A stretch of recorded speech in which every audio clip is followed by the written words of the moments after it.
ఓటేశాను, ఒక్క పని కూడా చేయలేదు, కానీ నేను లోకల్ అండి అంటే మీరు ఓటేస్తారా?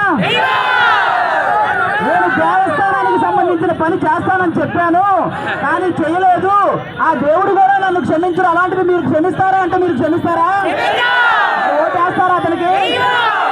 మీకు అభివృద్ధి కావాలంటే పంచకల్ల రమేష్ గారికి ఓటేయండి, మీకు అవినీతి జరగాలంటే అవతల వైసీపీ పార్టీకి ఓటేయండి, మీ ఇల్లు కట్టాలంటే పంచకల్ల రమేష్ గారికి ఓటేయండి, మీ ఇల్లు కోల్చాలంటే వైసీపీకి ఓటేయండి.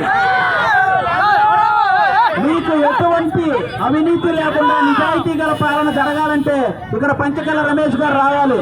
పంచకల్ల రమేష్ గారు ఆల్రెడీ 2009లో ప్రజారాజ్యం తరపున గెలిచిన విషయం 2014లో టీడీపీ తరపున గెలిచిన విషయం మీకు తెలుసు. పంచకర్లతో పెట్టుకుంటే అవతల ఎవడ సీట్ అయినా పంచర్ పడాలి.